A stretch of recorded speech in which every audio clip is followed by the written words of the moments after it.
சேவேந்திரிகே பிரதிஷ்டதி. வேத தர்மசாஸ்திர பரிபாலன சபா பிரதி சந்தேகம் நம்ம செய்திகள். ஹஸ்தரேகா லட்சணம், அதனுடைய சோர்ஸ் என்ன, எங்கிருந்து வந்தது என்கிறது யாருக்கும் தெரியாது. சிதம்பர ரகசியம். ஆயுர்வேதம் சொல்லும், குழந்தை கர்ப்பபாத்திரத்தில் உட்கார்ந்து இருக்கிற போது 2 கையையும் மடக்கி வச்சிருக்கிறதா இருக்கும். அது அந்த மடக்கிற போது அதுல கோடு தானா விளர்ந்து அந்த கோடு இருக்கணும். காலப்போக்கு அது மாற்றம் இருக்கும். சரீரத்தில் இருக்கிற பரிணாமத்தை தொகுத்தபடி கோடுக்கு பெரிதாகவும் சின்னதாகவும் எல்லாம் இருக்கும். அதுல ஒரு விதமான அந்த ரேகைகள் அப்படியே பறிக்கிறது அப்படிங்கிறது ஆயுர்வேதம் ஒத்துக்கவே விட்டாது. ஆயுர்வேதம் சயின்ஸ், அதுவும் அலோபதிக்க அவன் ஒடிஞ்சு போன ஆயுர்வேதத்துல சரணம் அடைவன் அவனுக்கு இடம் கொடுக்கணும். அதுல ஒன்னும் சொல்லவே சொல்லாது வராது. ஒண்ணு. 2வது, ரேகாசாஸ்திரம் நம்ம சம்ஸ்கிருதத்தில் இருக்கு. அது லோக சரீரத்தில் இருக்கிற அத்தனை ரேகைக்கும் சொல்லும். சரீரத்தில் எல்லா சொல்லும். நெற்றியில் இருக்கிற ரேகை இப்படி எல்லா ரேகையை பற்றி சொல்லும். அந்த சாஸ்திரம் விஸ்தாரமானது. அது என்ன சொல்றதோ அதுதான் தவிர அதை இப்படி மாத்திரா வரும், அது பரிகாரம் அது ஒண்ணும் இல்லை. ரேகா சாஸ்திரம்னு ஒண்ணு இருக்கு. அந்த ரேகைகள் விழுந்திருக்கேன்னு சங்க சக்கரம் ரேகைகள் இருந்தா அவன் ராஜாவா இருப்பான், நல்ல திறமை இருக்கும். இப்படி சிலவை சொல்லுமே தவிர உனக்கு அந்த பணம் வரும், உனக்கு இந்த பணம் வரும், உனக்கு 2-3 கொண்டாடி இருப்பா, 7-8 குழந்தைகள் இருக்கும். அங்க அந்த பக்கம் பாக்குறேன் 4 இருக்குடா, 4 பிள்ளை. இந்த பக்கம் சின்னது இருக்கே அது பொண்ணு, அந்த பக்கம் 2 இருக்கே 2 கொண்டாச்சு. இப்படி எல்லாம் நிறைய ரேகா சாஸ்திரத்தில் நம்முடைய சமுதாயத்துல எத்தனை பேர் கைரேகா சாஸ்திரம் அது எப்படி வளர்த்தி இருக்கா. அது வெளிநாட்டோட சம்பந்தத்தை வச்சு அதையும் வளர்த்தி எத்தனையோ பண்ணலாம். இதன் தர்மசாஸ்திர ரீதியா ஏற்றுக்கொள்ளக்கூடிய விஷயமே அல்ல. ஒரு கையும் ஒண்ணும் இல்லை. அந்த கையில ஒவ்வொரு பருவாவுக்கும் ஒரு கோடு இருக்கும். நீ ஒண்ணு கவனிச்சு பாரு. நீ சந்தியாவந்தனம் பண்ற என்ன சொன்னார், எப்படிதான் எண்ணறதுன்னு 1, 2 விரல மடக்காத. விரல்ல ஒவ்வொரு விரல்லையும் 3 கோடு இருக்கு, 12 கோடு இருக்கு. 2 கோடை தள்ளி 10 கோடை நீ எண்ணு சொன்ன. அதுக்குதான் அதை பயன்படுத்தினார். உடனே அந்த கோடை கைய வைக்காதே சொல்லல.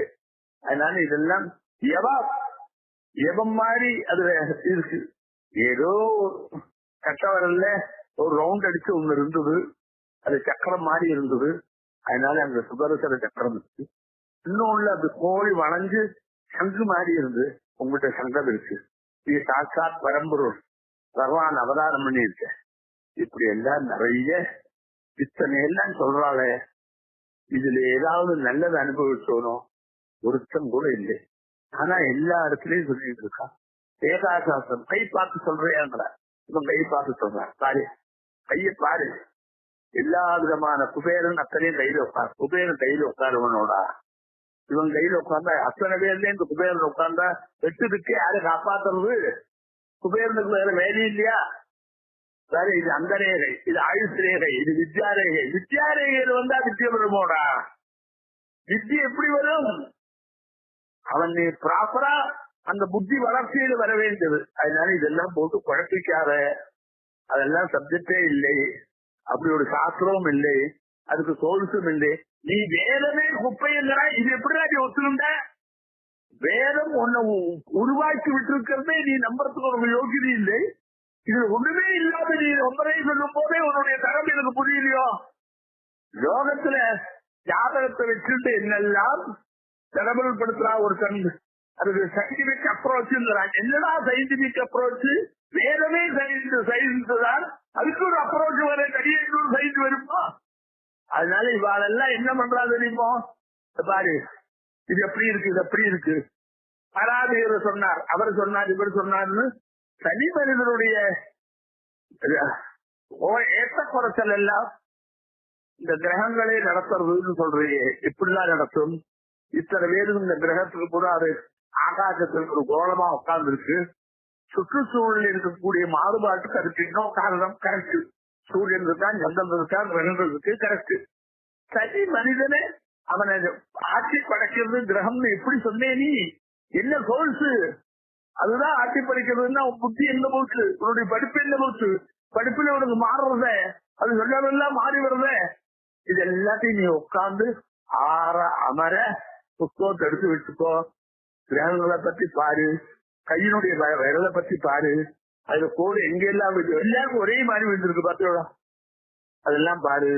அது ஒண்ணும் நம்ம உண்மையான ஜீவிதத்துக்கு தேவையான ஒரு சப்ஜெக்டே அல்ல. அதனால அதை வச்சிருந்து நீ கஷ்டப்படாத. ரேகா சாஸ்திரம் ஒன்னும் சமஸ்கிருதத்தில் இருக்கு, அது என்ன செய்யும் தெரியுமோ? எல்லா கோடுக்கும் சொல்லும்.